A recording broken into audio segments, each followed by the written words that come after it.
Hey everyone, welcome to JJ Station. I'm John, My name is Jingming. and today we're going to talk about a subject I consider very fascinating, this key philosopher of the 20th century, Heidegger. Mm. And if you haven't seen our video on Husserl or phenomenology more broadly, I would recommend checking that out or looking up like a good introduction to phenomenology if you aren't already familiar, because we're going to assume you have a general understanding of that area of philosophy. Um, If you want us to talk more about history, you can comment below this video and I'll read your comments. yeah, we can always go in more into certain subjects. But yeah, he's Heidegger's probably like one of the most famous philosophers from the 20th century. Mm. So yeah, some people, like myself included, because I think I learned about Heidegger from reading like literary criticism. Like some people read Husserl just to get to him, and if you have like a general understanding of Husserl and phenomenology, this should be like a pretty gentle introduction into Heidegger's work. Yeah, so we can go ahead and get started.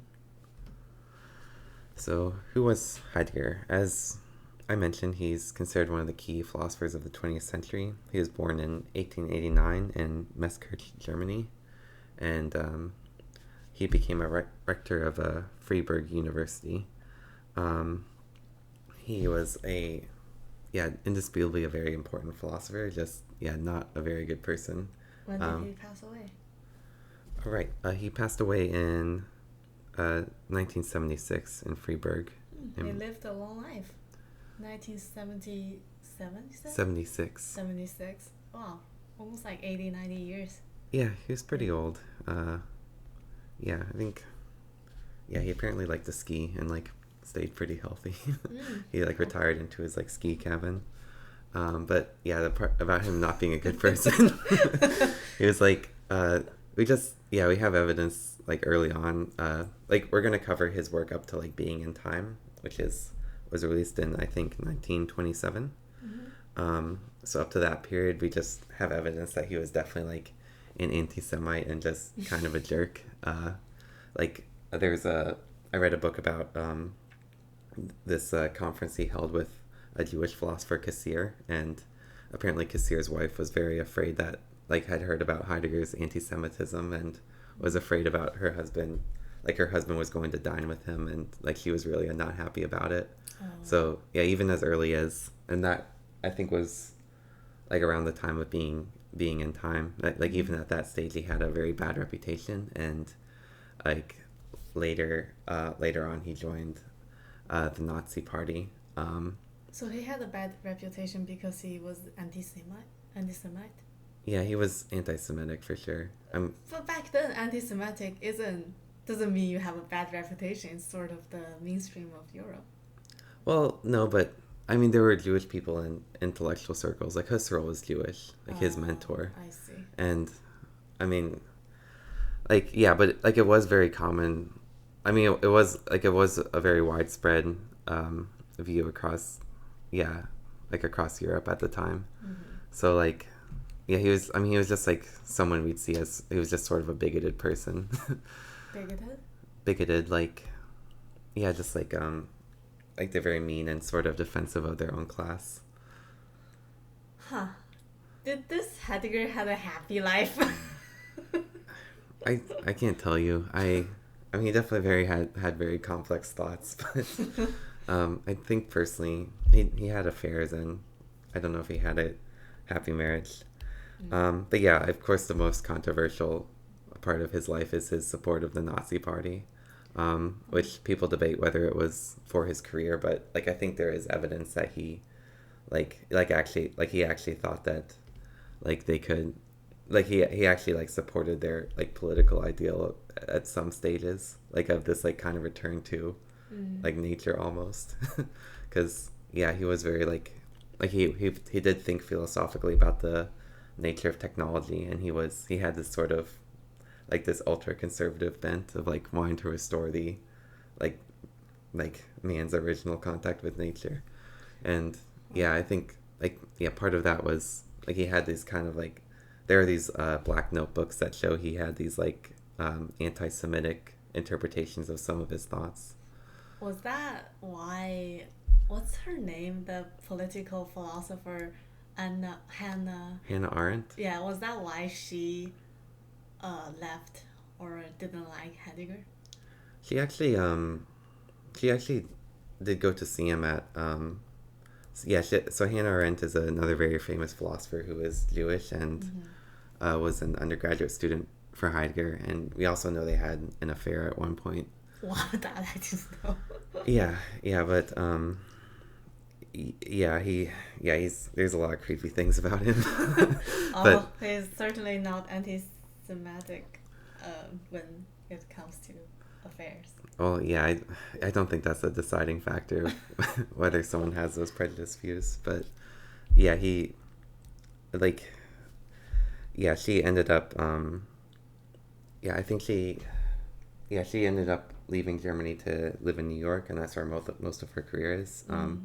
We know she actually like came back to Germany at one point to visit Heidegger in his old age, and I think it was like one of her family members was apparently very unhappy, and she was like, do you really have to do this? Like, because he was like sort of like a pariah after the war. What is pariah? Like someone no one will touch, or just like. Oh, I see. Like he was, and she was like, "Do you really have to do this?" And Hannah Arendt said something like some things are bigger than us all. I see. Yeah. So, anyways, let's get into his philosophy. So Gossip. yeah, there's some uncomfortable things about his life, but yeah, as we'll see, I think he had a very influential philosophical project. So he was a student of Husserl's. He was captivated by phenomenology, but he was actually trained in as a Thomist, which is someone who's a follower of Thomas Aquinas's work, like the medieval philosopher Thomas Aquinas. What is Thomas Aquinas' work? We can't get into that here, but he was sort of the one who tried to unify like faith and science into this grand system in the Middle Ages, and just tried to make a place for God in this like kingdom of knowledge. So was Husserl's work related to Thomas Aquinas? No. Then how was Heidegger trained as a Thomist, as a student of Husserl? He was like that was like probably in his early years. I think before he met Husserl. Yeah, I think in his undergraduate work and prior to that, like he was he was raised in probably a pretty like religious background. And then, and then. Does God has a place in Husserl's work? No, so Husserl Husserl like basically didn't. Yeah, Husserl like just saw his work in like the tradition of idealism basically, and Husserl was like a mathematician by training, and he was brought to phenomenology because like he thought he needed to understand, he needed to develop this form of idealism to have like some concrete grasp of like scientific knowledge. So he was brought to this by like problems in like the foundations of arithmetic actually. So like Thomism would have been like totally out of left field for Husserl, but Heidegger was like thinking about these like ancient systems of philosophy, and was like seeing the rise of phenomenology as really breaking new ground, as like returning to like the science, like the study of essences, like the kind of original questions of like Greek philosophy of like what this thing is. I see. Like the Thomism will come up later in how he contributes to Husserl. I read in this book Heidegger's Confession, I think by Ryan Coyne. It's the way I heard it was that Husserl was just like recruiting lots of students to work on phenomenology. Like he saw it as almost this infinite project that he needed this like team of people to work on, and then like with like careful study of like how things appear, they would like develop these foundations for science and other areas of study. And like I heard that like like when he met Heidegger and was just like saw him as someone like interested in like religion and spiritualism. So like he thought, you know, he could do like phenomenological analysis of religion. I see. And But I thought phenomenology is more about science. It's more about logic based science. yeah, but like I think he saw it as extending to like all parts of human experience. Anything that can be intellectually grasped could be a subject for phenomenology. But religion doesn't seem to be something that can be, what's that? What did you say? Reasonably grasped? Yeah, a lot of philosophers have made that point, like Kierkegaard, and Heidegger is actually very influenced by Kierkegaard. But yeah, I think Husserl would have thought like it's just like another like part of human life that could like must have some sort of like idealist foundation that's Okay. somewhere.